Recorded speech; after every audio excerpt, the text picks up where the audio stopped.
So hello everyone. सो अब अपन questions की practice कर रहे हैं प्रोफेशनल एथिक्स चैप्टर का। तो सबसे पहले आईसीएस स्टडी मैट के अंदर आप देखोगे अराउंड 15 क्वेश्चंस है, around 15 questions in the ICS study mat, जिसके अंदर मिक्स्ड क्वेश्चंस है। लाइक शेड्यूल 1 का भी क्वेश्चन आपको दिखाई देगा, शेड्यूल 2 का भी दिखाई देगा, सीए एक्ट के भी क्वेश्चंस दिखाई देंगे, रेगुलेशंस के भी क्वेश्चंस दिखाई देंगे। तो मिक्स्ड एप्लीकेशन आपको दिखाई देगा, right. You are going to get the questions from here and there. तो एक बार वो 15 क्वेश्चंस अपन क्या कर लेते हैं, देख लेते हैं। अब देखना, before starting with the questions, एक बार हम लोग रिकॉल कर रहे हैं कि सर प्रेजेंटेशन एक्सपेक्ट में अपने को क्या ध्यान रखना है, क्योंकि अल्टीमेटली हम तो यहाँ पे क्वेश्चन आंसर डिस्कस कर लेंगे, but you have to make sure कि आप लिख के देखें उन चीजों को। जब तक आप लिख के नहीं देखोगे ना, तब तक बात नहीं बनने वाली है। जब तक आप लिख के नहीं देखोगे ना, तब तक कॉन्फिडेंस नहीं आएगा। तो बहुत ज्यादा इंपॉर्टेंट है सर कि आप लिख के देखें उन चीजों को, है ना। और जब हम लिख के देखेंगे, हम जब रिटन प्रैक्टिस करेंगे, तो प्रेजेंटेशन में सर अपने को कौन सी चीजों का ध्यान रखना पड़ेगा, कौन सी बेसिक चीजें हैं जो अपने को ध्यान रखनी होगी। तो अपने को क्या करना है, अपने आंसर को कैटेगराइज करना है 3 पार्ट्स में। आपको मैंने पहले भी बताया था, अपने को क्या करना है, अपने आंसर को कैटेगराइज करना है 3 पार्ट्स में। सबसे पहले हेडिंग देंगे इश्यू इन्वॉल्व, और उसके अंदर ब्रीफली क्या करेंगे सर, हेडिंग को समराइज कर देंगे। फॉर एग्जांपल सॉलिसिटेशन का क्वेश्चन है, तो सॉलिसिटेशन ऑफ वर्क, वहां पे रेफरेंस दे देंगे। दूसरा हेडिंग आएगा प्रोविजन एंड एक्सप्लेनेशन, और प्रोविजन एंड एक्सप्लेनेशन के अंदर हम लोग क्या करेंगे, इलाबरेट करेंगे। और थर्ड आएगा हेडिंग कंक्लूजन, जिसके अंदर हम कंक्लूड करेंगे। And the other simple way that is going to be is कि इस तरीके से हमने हेडिंग्स नहीं दिए, like issue involve, provision, explanation, conclusion. हमने इस तरीके से हेडिंग्स नहीं दिए, बट हमने मेक श्योर किया कि हमने आंसर को अपने मल्टीपल पैराग्राफ्स में डिवाइड किए हैं, और कम से कम 4 से 5 पैराग्राफ यूज किए हैं, एटलीस्ट 4 to 5 पैराग्राफ, जिसके अंदर पहले पैराग्राफ के अंदर आप बता दीजिए एप्लीकेबल क्लॉज कौन सा है, एप्लीकेबल पार्ट कौन सा है। सेकंड पैराग्राफ के अंदर आप फर्दर क्लॉज को इलाबोरेट कर दीजिए। थर्ड पैराग्राफ के अंदर कोई फर्दर रेफरेंस है तो उसके बारे में बता दीजिए। फोर्थ पैराग्राफ के अंदर क्वेश्चन में क्या दिया था उससे को रिलेट कर लीजिए प्रोविजन को, और फिफ्थ पैराग्राफ के अंदर कंक्लूड कर दीजिए। मतलब एटलीस्ट मेक श्योर कि you are dividing the answer in 5 paragraphs. तो दिस आर द 2 अल्टरनेटिव्स कि भैया इन 2 अल्टरनेटिव्स में से आप क्या कर सकते हो सर, आंसर दे सकते हो। अब वेदर और not you are giving this headings, provision and explanation heading देंगे नहीं देंगे, तब भी अल्टीमेटली आंसर का जो पैटर्न रहेगा वो सेम रहेगा। एक तो हेडिंग दे के आप लिख रहे हो अंदर पॉइंट वाइज, या फिर आप सीधा पैरा में डिवाइड कर रहे हो। दोनों एक ही चीज है। आप कुछ भी पैटर्न यूज कर सकते हो, कोई भी तरीका यूज कर सकते हो जो आपको अच्छा लगता है। मैं हमेशा एडवाइस करता हूं कि if you are dividing in this 3 categories the answer looks more presentable, more good, right. तो अब जब प्रोविजन एक्सप्लेनेशन का हेडिंग आएगा, उसके अंदर आपको आंसर को किस तरीके से कैटेगराइज करना है। सबसे पहले याद रखना कि मान लीजिए क्वेश्चन किसी शेड्यूल के बारे में है, तो सब जब आप कोड करेंगे एग्जाम के अंदर, फॉर एग्जांपल सॉलिसिटेशन का क्वेश्चन है, क्लॉज 6 पार्ट 1 फर्स्ट शेड्यूल, तो सबसे पहले हमेशा क्लॉज नंबर लिखना होता है। जब क्लॉज नंबर लिखना होता है तो याद रखिएगा this number part should be in bracket, this number part should be in bracket. तो 5 6 3 4 जो भी होगा वो ब्रैकेट में होगा, ठीक है ना। फिर लिखेंगे पार्ट नंबर, जो भी पार्ट नंबर है। अब याद रखिएगा जब पार्ट नंबर लिखोगे सर, तो पार्ट नंबर हमेशा होगा रोमन में। किसमें होगा, रोमन में होगा, यहाँ पे ब्रैकेट वगैरह यूज नहीं होगा। उसके बाद आता है शेड्यूल नंबर। अब जब शेड्यूल नंबर की बात करेंगे, हम लिखेंगे हमेशा या तो फर्स्ट शेड्यूल या सेकंड शेड्यूल। और याद रखिएगा जब हम यहाँ पे फर्स्ट शेड्यूल या सेकंड शेड्यूल लिखेंगे ना, तो इसको वर्ड्स में लिखेंगे। First FIRST first, second SCCOND। तो ये कुछ बेसिक बातें जो आपको ध्यान रखनी है, ठीक है। और फिर साथ में लिखेंगे बाद में चार्टर्ड अकाउंटेंट्स एक्ट 1949। तो पहले क्लॉज नंबर, फिर पार्ट नंबर, फिर शेड्यूल नंबर, फिर reference to the chartered accountants act. कभी अगर एग्जाम के अंदर आप क्लॉज नंबर भूल गए हैं, पार्ट नंबर भूल गए हैं, शेड्यूल नंबर भूल गए हैं, तो ऑल्टरनेटिव प्रेजेंटेशन क्या हो सकता है वहां पे, as per provisions of the chartered accountants act 1949 read with schedules and regulations issued thereunder. क्या आपको सपोज याद नहीं है clause number, part number, regulation number जो भी है, तो this is the alternative presentation that you can write. As per the provisions of Chartered Accountants Act 1949, read with the schedules and regulations issued thereafter, और फिर क्या करेंगे, अपने answer को ड्राफ्ट करेंगे। उसके बाद आप क्या करेंगे, कोई भी क्लॉज का ऑब्जेक्टिव वगैरह है तो ऑब्जेक्टिव को बता देंगे कि भैया ये जो क्लॉज का ऑब्जेक्टिव है ये इंडिपेंडेंस को इंश्योर करना है, ऑडिटर के ऑब्जेक्टिविटी को इंश्योर करना है। तो जो भी क्लॉज का कोई ऑब्जेक्टिव, अगर ऑब्जेक्टिव होगा तो आप ऑब्जेक्टिव को बता सकते हो। उसके बाद अब क्या करेंगे, प्रोविजन एंड एक्सप्लेनेशन पार्ट के अंदर के कुछ भी अदर रेफरेंसेस होंगे, कोई दूसरा क्लॉज का एप्लीकेबल रेफरेंस आ रहा है, कंपनीज एक्ट के साथ कोई रेफरेंस जोड़ रहा है, स्टैंडर्ड्स ऑफ ऑडिटिंग के किसी ऐसे के साथ कोई रेफरेंस जोड़ रहा है, तो बाकी रेफरेंसेस के बारे में बता देंगे कि ओके दिस पर्टिकुलर ऐसे also says that, this particular section number of companies act also says that. तो आप उस चीज को कर देंगे। और फिर आता है कंक्लूजन वाला पैराग्राफ। तो कंक्लूजन में देखो, अगर आप लिखते हो not guilty of professional misconduct, other misconduct, तो कोई दिक्कत ही नहीं है।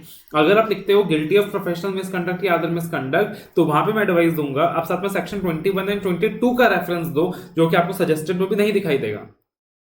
तो सेक्शन 22 के अंदर प्रोफेशनल मिसकंडक्ट डिफाइंड होता है, अदर मिसकंडक्ट डिफाइंड होता है, और सेक्शन 21 के तहत वो जो मामला है वो आगे बोर्ड ऑफ डिसिप्लिन या डिसिप्लिनरी कमेटी के पास चला जाता है।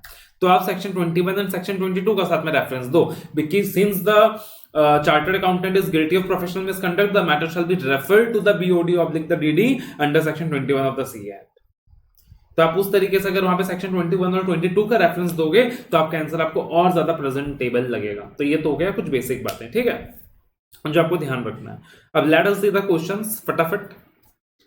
तो सबसे पहला जो क्वेश्चन दिया हुआ है यहाँ पे, mister P a chartered accountant in practice provides management consultancy and other services to his clients during 2020, looking to the growing needs of his clients to invest in the stock markets. He also advised them on portfolio management services whereby he managed some of the portfolios of his client. Is Mr. P guilty of professional misconduct? तो क्या बोला है, management consultancy service provide कर रहा था, बाकी services provide कर रहा था, कोई दिक्कत की बात नहीं है, अलाउड है। 2020 में उसने स्टॉक मार्केट में भी इन्वेस्ट करना स्टार्ट कर दिया और पोर्टफोलियो मैनेजमेंट सर्विसेज में भी एडवाइजरी देना स्टार्ट कर दिया और क्लाइंट के पोर्टफोलियोज को भी मैनेज करना शुरू कर दिया। तो क्या mister B guilty of professional misconduct है? तो याद करो, if you remember section 2 clause 2 and sub clause 4। तो अगर आप याद रखेंगे section 2 section 2 clause 2 and sub clause 4, तो उसके अंदर आप ध्यान रखोगे क्या पढ़ा था आपने। तो वहां पे बोला गया था कि भैया CA in practice shall be deemed to be guilty, और CA in practice, CA chartered accountant shall be deemed to be in practice if he performs the following functions. अगर वो सारा फंक्शंस परफॉर्म करता है तो उसके अंदर अकाउंटेंसी, ऑडिटिंग, मैनेजमेंट कंसल्टेंसी, वो सारा सर्विसेज आ रहा था, है ना। उसके बाद फर्दर वहां पे कुछ प्रोहिबिशंस दिए गए थे कि there are certain services which a CA can not render, जिसके अंदर हम लोगों ने याद किया था, एक फॉर्मूला बनाकर याद किया था कि सर जो पब एक्टिविटीज होती हैं, पब एक्टिविटीज प्रोहिबिटेड होती हैं। क्या होती हैं सर? पब एक्टिविटीज प्रोहिबिटेड होती हैं। ये फॉर्मूला बनाकर हमने याद किया था, P for portfolio, U for underwriting, B for broking. और यहां पे सीए क्या कर रहा है सर? प्रोहिबिटेड सर्विसेज प्रोवाइड कर रहा है। क्या कर रहा है? प्रोहिबिटेड सर्विसेज प्रोवाइड कर रहा है, प्रोहिबिटेड सर्विसेज रेंडर कर रहा है, और इसीलिए मिस्टर पी क्या हो जाएंगे यहाँ पे? गिल्टी ऑफ प्रोफेशनल मिसकंडक्ट हो जाएंगे। इसलिए मिस्टर पी यहाँ पे क्या हो जाएंगे sir? Guilty of professional misconduct हो जाएंगे। अब देखो एकदम सिंपल सा क्वेश्चन है, लेमैन सा क्वेश्चन है। आप देखोगे इसमें कोई ऐसा क्लॉज वगैरह का भी कोई रेफरेंस नहीं आ रहा, तो यहां तो और ज्यादा इंपॉर्टेंट हो जाता है कि आप यहां पे एटलीस्ट सेक्शन 21 एंड सेक्शन 22 को रेफर करें। Guilty of professional misconduct as per section 22 लिख दें, यहां पे एज पर सेक्शन 22 लिख दें।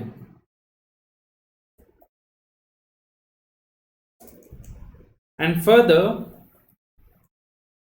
यहां पे क्या करोगे आप? Refer section 21। फर्दर यहां पे क्या करोगे सर? Refer section 21।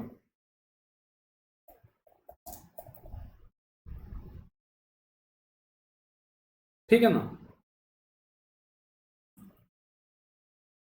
तो यहां मैंने तो आपको चेकलिस्ट के फॉर्म में दे दिया है, बाकी नीचे पूरा डिटेल्ड में आंसर दिया हुआ है एकदम। तो आप एक बार अच्छे से रेफर कर लेंगे और कोशिश करेंगे कि वो जो प्रेजेंटेशन का फॉर्मेट मैंने आपको बताया है उसमें सजाकर आंसर्स को लिखना है।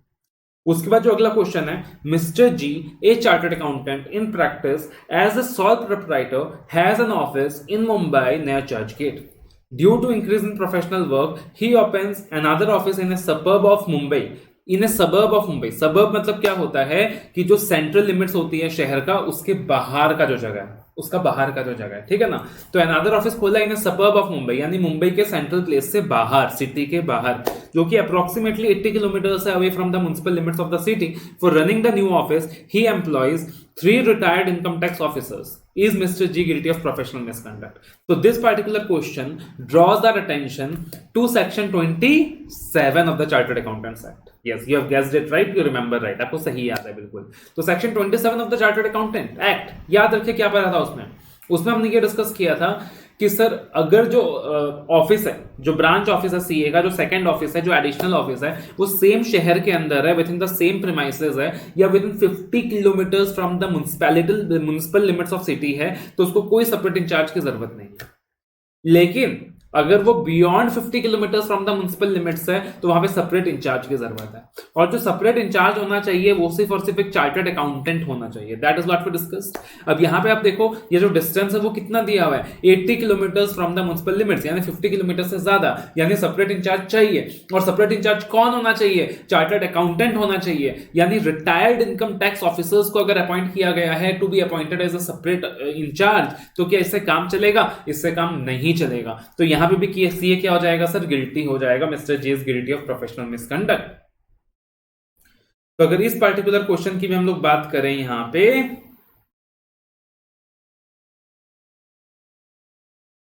तो क्या लग जाएगा सर? सेक्शन 27 लग जाएगा। सेक्शन 27 के तहत गिल्टी हो जाएगा सीए, है ना। मेंटेनेंस ऑफ ब्रांच ऑफिस के सारे प्रोविजंस आप एक्सप्लेन कर देंगे।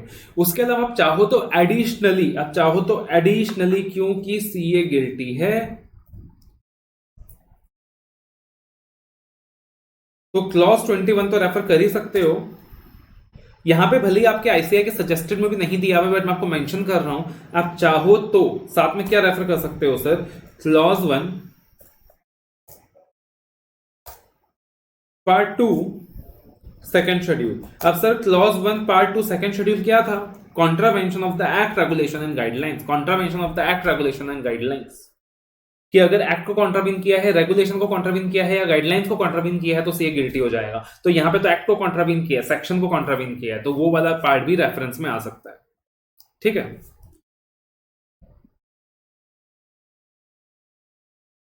तो आई बिलीव ये जो आपको चेकलिस्ट बना के दे रहा हूं मैं, ये आपके लिए हेल्पफुल रहेगा थोड़ा सा।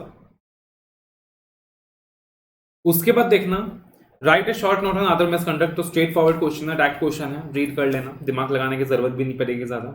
The next question, Mr. K, a practicing chartered accountant, gave 50% of the audit fees received by him to a non-chartered accountant. अच्छा जी, ऑडिट फीस का 50% दे दिया एक नॉन चार्टर्ड अकाउंटेंट को। कुछ याद आ रहा है? ना देने का, ना लेने का, ना पार्टनरशिप एंटर करने का। याद आया ना? Mr. L, under a nomenclature of office allowance and such an arrangement continued for a number of years. Discuss this in the light of professional ethics. यानी किस चीज के ऊपर क्वेश्चन है सर? ये एकदम स्ट्रेट फॉरवर्ड क्वेश्चन है, ना देने का ना लेने का। तो क्या था? दिया है 50% ऑफ ऑडिट फीस। तो पार्ट 1 फर्स्ट शेड्यूल, क्लॉज 1 तो वो था प्रैक्टिस वाला, और क्लॉज 2 से ना देने का ना लेने का फॉर्मूला स्टार्ट किया था। यानी किस पर्टिकुलर टॉपिक के ऊपर क्वेश्चन है सर? ये क्लॉज 2 पार्ट 1 फर्स्ट शेड्यूल के ऊपर क्वेश्चन है। क्लॉज 2 पार्ट 1 फर्स्ट शेड्यूल के ऊपर क्वेश्चन है।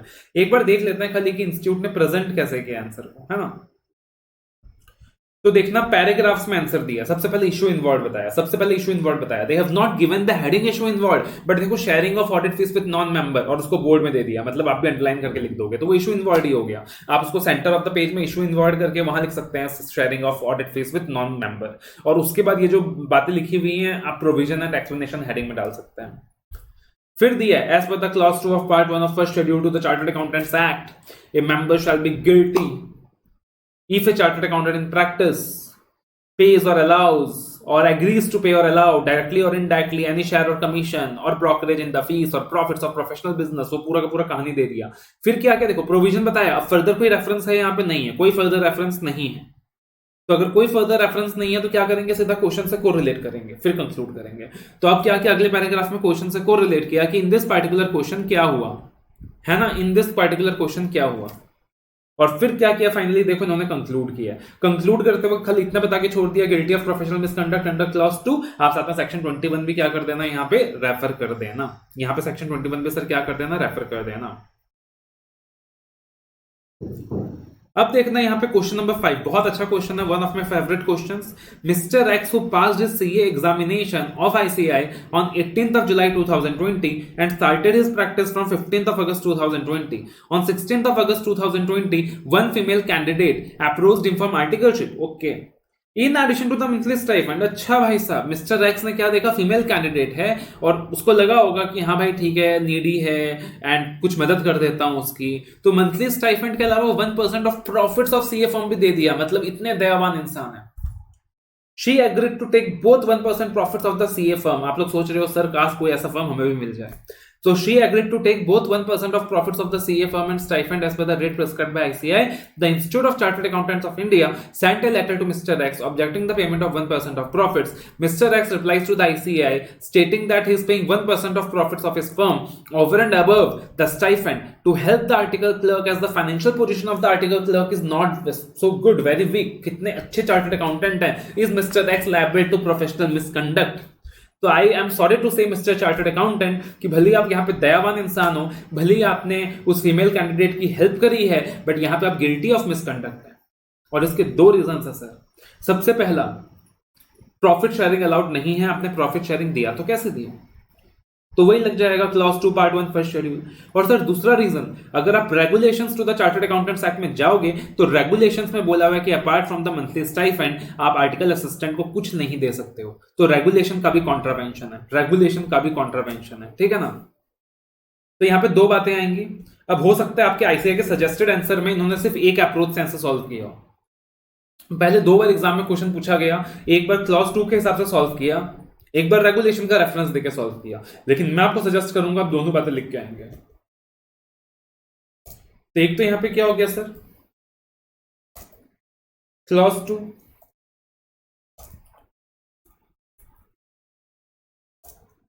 Part 2 first schedule. दूसरा क्या हो गया सर, कॉन्ट्रावेंशन ऑफ रेगुलेशंस. और तीसरा क्या हो गया, जैसे मैं कॉन्ट्रावेंशन ऑफ रेगुलेशंस की बात करूं तो तीसरी चीज क्या आ गई, याद करो. Contravention of regulation, contravention of act, regulation guidelines, clause 1 part 2 second schedule. तो ये वाला भी रेफरेंस साथ में आ जाएगा. आपको तीनों की तीनों बातें बतानी है एग्जाम में, नोट डाउन करके रख लेना. उसके बाद अगला क्वेश्चन है, measures XYZ firm in practice developed website xyz.com. बहुत अच्छी बात है जी. The colour chosen for the website was a very bright green and the website was to run on a push technology where the names of the partners of the firms and the major clients were to be displayed on the website without any disclosure obligation from the regulator. Is this website in compliance with guidelines issued by the ICAI in this regard? तो यहाँ पे दो applicable references आएंगे sir. एक आएगा clause 6 part 1 first schedule of the chartered accountants act, और दूसरा आएगा guidelines on website issued by the council. दूसरा आएगा guidelines on website issued by the council. तो यहाँ पे दो एप्लीकेबल रेफरेंसेस आएंगे. और क्योंकि यहाँ पे guidelines on website issued by the council आएगा, सो दैट इज व्हाई अगर कॉन्ट्रावेंशन होता है तो sir clause 1 part 2 second schedule भी एडिशनली रेफर हो सकता है. हो सकता है ऐसे इतना डीप ना गया हो, बट दैट इज समथिंग कि आपके दिमाग में तो होना चाहिए. ठीक है ना. तो यहां पे फिर से क्लॉज 6 आएगा, सिर्फ क्लॉज 6 लिख के छोड़ रहा हूं मैं. दूसरा यहां पे आएगा गाइडलाइंस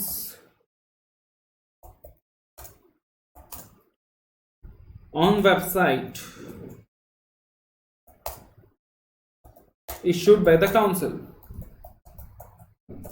और तीसरा यहां पे अगर हमने guidelines on website issued by the council की बात करी तो सर अकॉर्डिंगली यहां पे क्लॉज 1 पार्ट 2 सेकंड शेड्यूल भी आ जाएगा. ऐसे ने शायद रेफर नहीं किया रहेगा मेरे हिसाब से.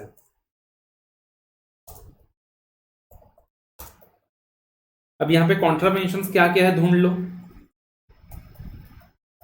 तो बोला पुश टेक्नोलॉजी में वेबसाइट चल रहा है, तो भैया हमने पढ़ा है कि वेबसाइट्स पुल टेक्नोलॉजी में चलनी चाहिए, पुश टेक्नोलॉजी में नहीं चलनी चाहिए. तो ये एक कॉन्ट्रावेंशन है. यहाँ पे ब्राइट ग्रीन कलर यूज करा, कोई दिक्कत की बात नहीं है. हमने स्टडी किया था कि कोई दिक्कत की बात नहीं है, आप मल्टी कलर वेबसाइट भी बना सकते हो. Names of the partners of the firm and major clients where to be displayed on the website. तो now that was another thing we studied कि भाई वहां पे क्लाइंट का नाम डिस्क्लोज नहीं हो सकता. खाली उसका एक एक्सेप्शन था कि अगर कोई रेगुलेटर की रिक्वायरमेंट है, रेगुलेटर किसी रेगुलेटरी अथॉरिटी के लीगल रिक्वायरमेंट की वजह से आप क्लाइंट का नाम डिस्क्लोज कर सकते हो. तो इन दैट पार्टिकुलर सिनेरियो कुछ दिक्कत नहीं है कि कोई रेगुलेटर का रिक्वायरमेंट है, कुछ सेबी गाइडलाइन वगैरह है, और उस रिक्वायरमेंट की तहत आप क्या कर रहे हो, अपने क्लाइंट का नाम डिस्क्लोज कर रहे हो. It is mandatory for you to disclose the name of the client, then it's okay. But other than that you can not disclose the name of the client. तो दैट इज अनदर कॉन्ट्रावेंशन. तो ये सारे अलग अलग contravention है guidelines on website के अंदर, and accordingly यहाँ पे भी सीए क्या है सर, गिल्टी है. अगेन क्या करेंगे, प्रेजेंटेशन का ध्यान रखेंगे. फिर भी देख लेते हैं इंस्टीट्यूट ने एक बार आंसर किस तरीके से किया है, so that you get a better idea. तो देखना, सबसे पहले इशू इन्वॉल्व बता दिया, posting on particulars on website. उसके बाद what they have done is, क्योंकि ऑलरेडी कंटेंट बहुत है, 3 टॉपिक्स में क्वेश्चन पूछा गया है, तो यहाँ पे सीधा वो क्लॉज 6 में आ गए। The council of institute has approved posting of the particulars on website by the chartered accountant in practice under clause 6 of part 1 of first schedule to the chartered accountants act 1949। पूरे clause 6 को उन्होंने refer नहीं किया है, पूरे language को replicate नहीं किया है, क्योंकि जरूरत फील नहीं हुई, बट आप एग्जाम में रेप्लिकेट कर सकते हो। The relevant guidelines in this context are, तो उस कंटेक्स्ट में जो गाइडलाइन है सिर्फ उसकी बात करी है, क्योंकि याद रखना यहाँ जो मेन क्वेश्चन है वो गाइडलाइन ऑन वेबसाइट के ऊपर है, क्लॉज 6 के ऊपर नहीं है, सॉलिसिटेशन के ऊपर नहीं है। तो गाइडलाइंस ऑन वेबसाइट के ऊपर फोकस किया है कि no restriction on the colours used in the website, the websites are to run on pull technology not on push technology, and the name of clients and the fees charge are not to be given. और उसके बाद exception बता दिया, and accordingly बता दिया CA shall be deemed to be guilty of professional misconduct. और यहाँ पे सेक्शन 21 को भी सर क्या कर दोगे, साथ में रेफर कर दोगे, और एक एडिशनल रेफरेंस मैंने आपको और बताया है वहां पे।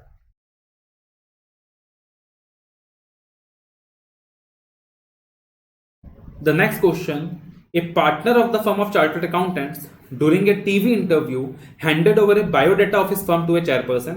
Such biodata detailed the standing of the international firm with which the firm was associated. It also detailed the achievements of the concerned partner and his recognition as an expert in the field of taxation in the country.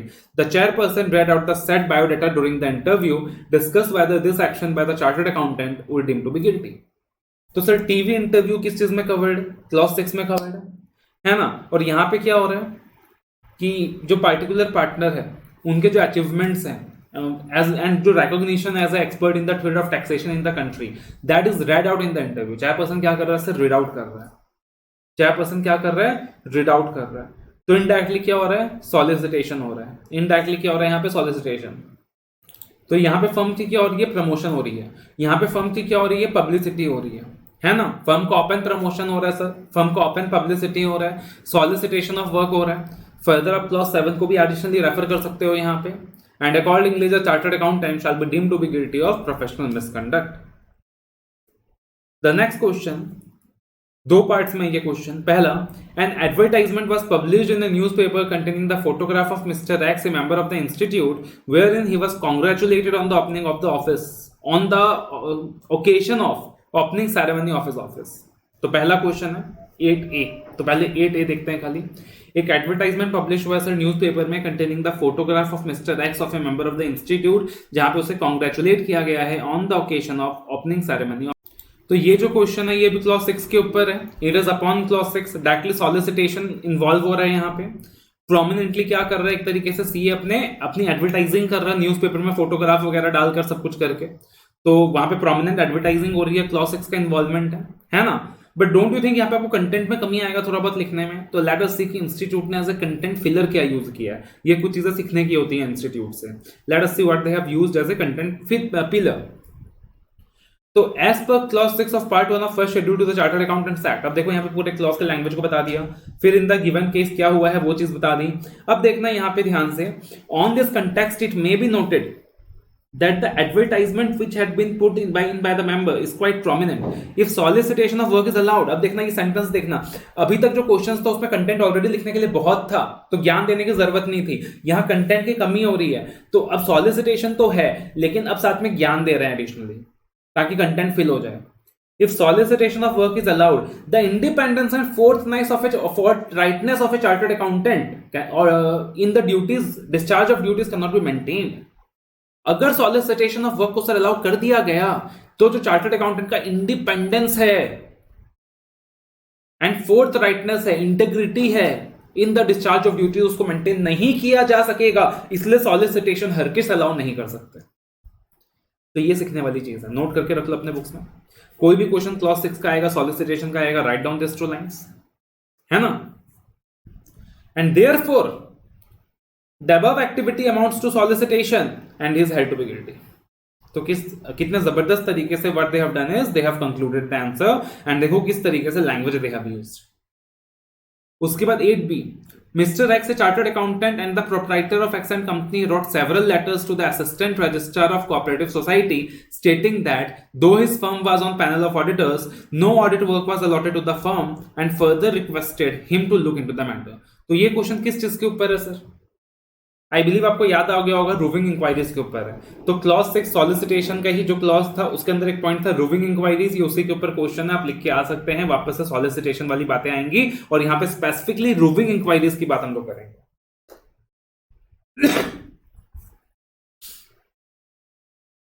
The next question, question number 9. A practicing chartered accountant uses a visiting card in which he designates himself besides a chartered accountant a cost accountant. So is this a misconduct? तो straightforward question है clause 7 part 1 first schedule का, right और साथ ही साथ हमने section 7 discuss किया था, section 7 of the chartered accountants act 1949, कि अगर एक सीए के पास मल्टीपल डेजिग्नेशंस हैं तो वो मल्टीपल डेजिग्नेशंस को, मल्टीपल डिग्रीज को हाईलाइट नहीं कर सकता, ज्यादा से ज्यादा उनके एब्रिविएशंस अपने विजिटिंग कार्ड वगैरह में मेंशन कर सकता है, right.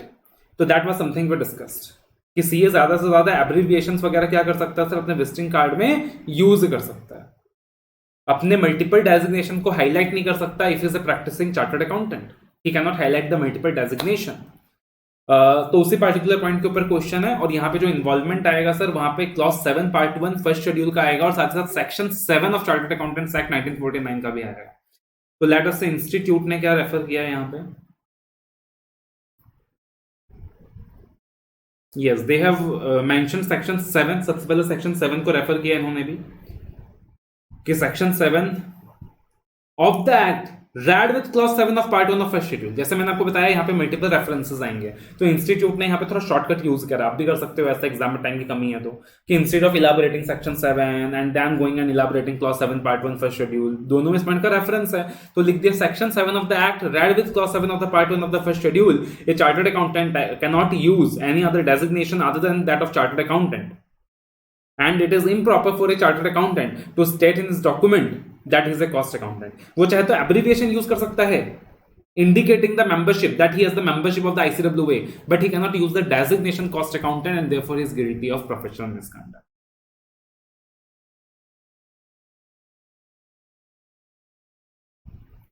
The next question, Mr. Nigel, a chartered accountant in practice, delivered a speech in the national conference organized by the Ministry of Textiles.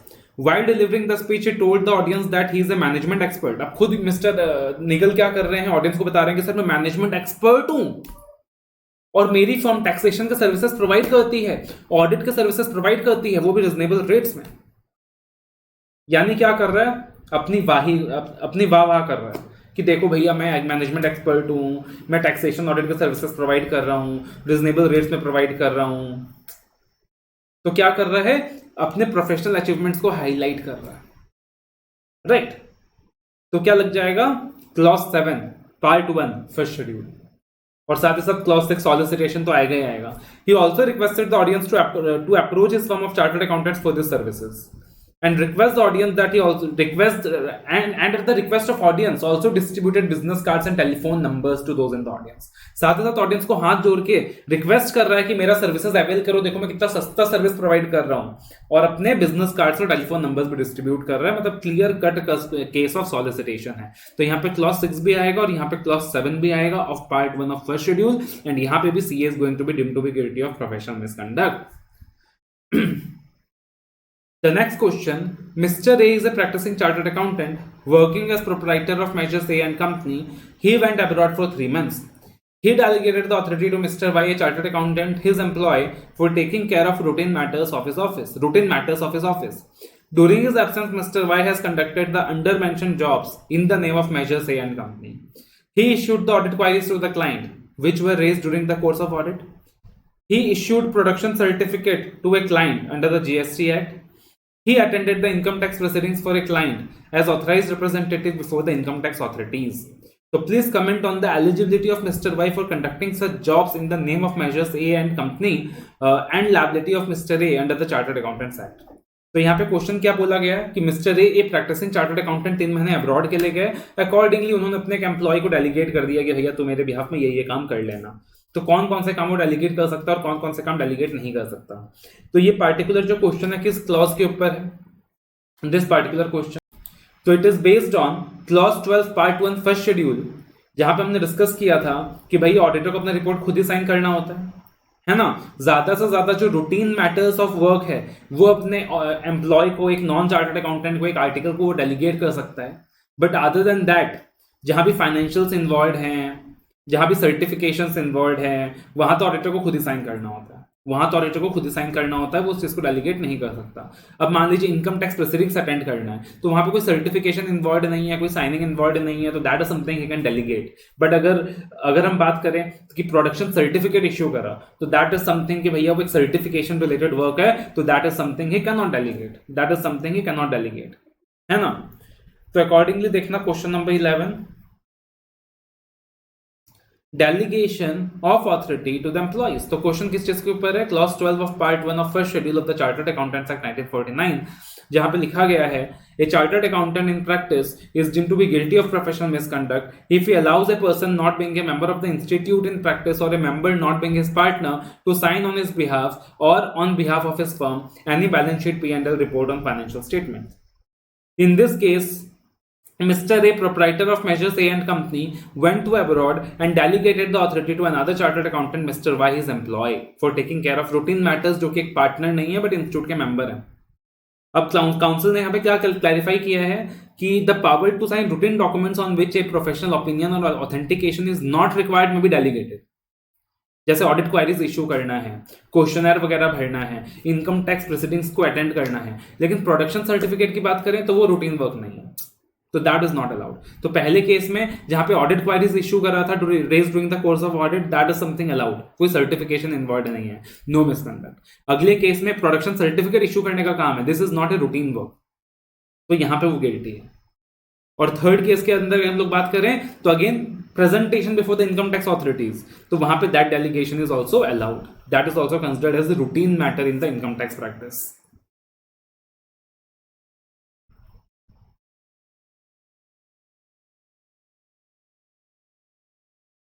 The next question, XYZ Company Limited has applied to a bank for loan facilities. The bank, on studying the financial statements of the company, notices that you are the auditor and requests you to call at the bank for discussion. In the course of discussion, the banks ask for your opinion regarding the company and also ask for detailed information regarding a few items in the financial statements. And the information is available in your working paper.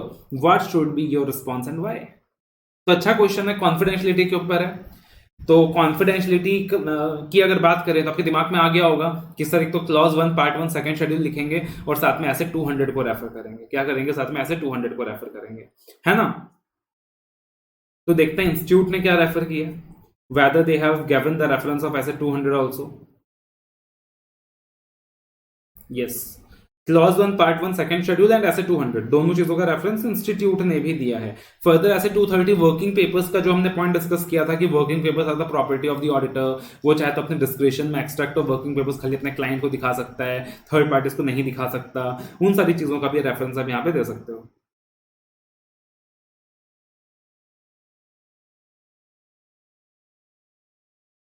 The next question, it's a very nice question. Mr. A newly qualified chartered accountant, started his practice and sought clients through telephone calls from his family and friends, almost all of them employed in one or the other retail trade business. तो आप लोग sir हम भी तो यही करेंगे sir, CA बनने के बाद मैं भी तो यही करने वाला हूँ, फोन करने वाला हूँ, अपने फैमिली को फोन करने वाला हूँ, फ्रेंड्स को कॉल करने वाला हूँ, क्लाइंट्स एक्वायर करने वाला हूँ, बट क्लॉज 6 में पढ़ते हैं कि that is not allowed, right. Again theoretical not practical, practically तो हर कोई करता ही है, बट क्लॉज 6 के हिसाब से अपने को पता है कि that is not allowed. One of his friends, Mr. X, gave him an idea to start online services and give stock certification to traders with cash credit limits in banks. A started a website with colorful catchy designs and shared the website address on all his social media posts and tagged 30 traders. तो website खुला कोई दिक्कत की बात नहीं है sir, colourful design कोई दिक्कत की बात नहीं है सर, बट 30 ट्रेडर्स को टैग किया जा रहा है, वेबसाइट एड्रेस हर जगह शेयर किया जा रहा है, कैप्शन में लिखा जा रहा है easy online stock certification services, so this definitely amounts to solicitation. Besides, Mr. A entered in an agreement with a digital marketer to give him 5% commission on each service procured through him. So again, ना देने का ना लेने का, वो वाला part भी आ जाएगा clause 2 part 1 first schedule of the chartered accountants act, and discuss if the actions of Mr. A are valid in the light of professional ethics and various pronouncement and guidelines issued by the ICAI. तो again जैसे कि question को देख के अपने को पता चला कि यहाँ पे सर मल्टीपल रेफरेंसेस आ सकते हैं। मेनली जो क्वेश्चन है क्लॉज 6 के ऊपर डिजाइंड है, right. Clause 6 of part 1 first schedule to the chartered accountants act, solicitation की बात हो रही है।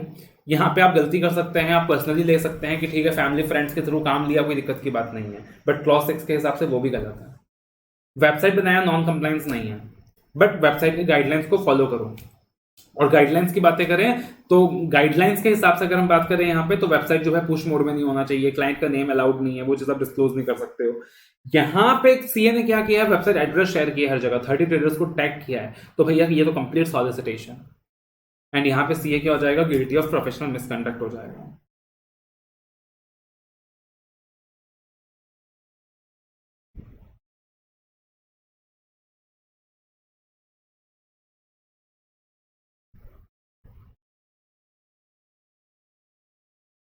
और फर्दर यहाँ पे जो मिस्टर ने एग्रीमेंट एंटर किया था with the digital marketer to give him 5% commission on each service procured through him, वो भी गलत है, that is also wrong, right. Clause 2 and clause 3 में पढ़ते हैं ना देने का ना लेने का, तो क्लॉज 3 लग जाएगा यहाँ पे। उसके बाद आता है क्वेश्चन नंबर 14, बहुत अच्छा क्वेश्चन है। Mister D, a practising chartered accountant, is appointed as a director simpliciter in XYZ private limited. After 1 year of appointment, Mr. D resigned as the director and accepted the statutory auditor position of the company. Is Mr. D right in accepting the audit? तो sir सबसे पहले तो यहाँ पे लग जाएगा, अगर हम लोग बात करें section 141 of chartered accountants act, eligibility, qualification, disqualification of auditor, right, कि अगर एक बंद राइट तो सेक्शन 141 आ जाएगा। दूसरी चीज यहां पे जो आएगी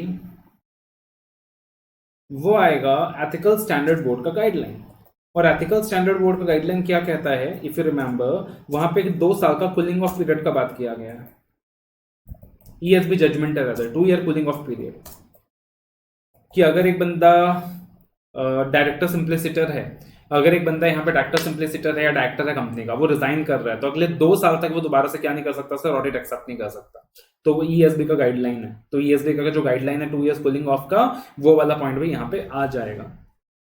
और फर्दर यहाँ पे आपको लग सकता है कि क्लॉज 11 पार्ट 1 फर्स्ट शेड्यूल आएगा, क्योंकि डायरेक्टर सिंप्लिसिटर वर्ड को यूज किया गया है, बट यहाँ पे आपसे पूछा नहीं जा रहा कि वो डायरेक्टर सिंप्लिसिटर बन सकता है कि नहीं।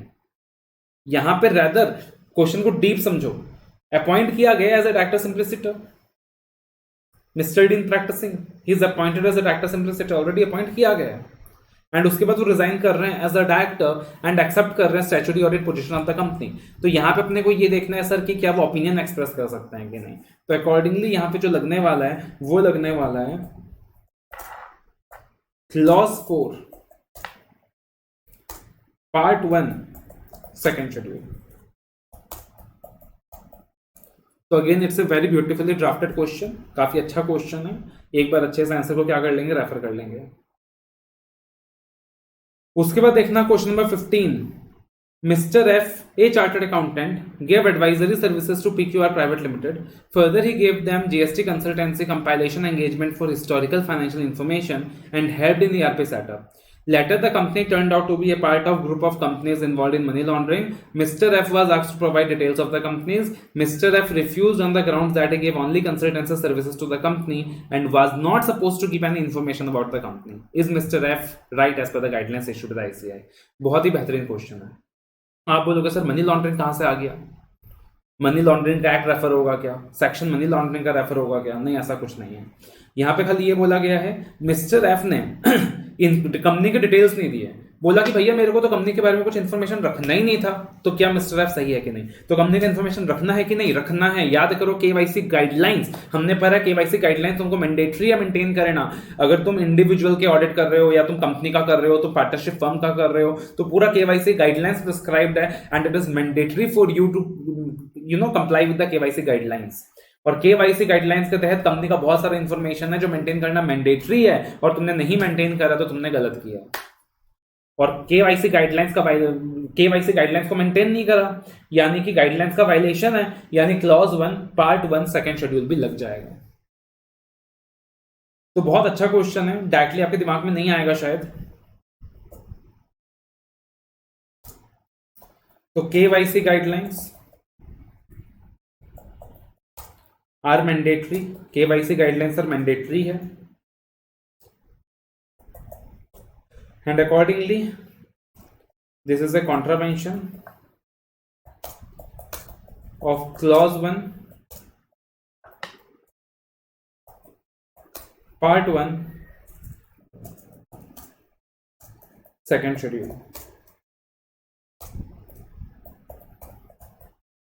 तो again it's a beautifully drafted question. Question 16 फिर से एक रिपीटेशन है basically. Question 12 part 1 first schedule का जो क्वेश्चन देखा था उससे जिसका रिपीटेशन है, तो आप एक बार क्या कर सकते हो, उसे रेफर कर सकते हो। तो अगेन क्वेश्चंस तो एंडलेस हो सकता है, हमारे क्वेश्चन बैंक के अंदर भी क्वेश्चंस हैं, राइट। उसके बाद आरटीपी में है, एमटीपी में है, but this are few of the questions that is given in the ICS study mat. तो एटलीस्ट उतना तो अपने को अच्छे से देखना ही चाहिए।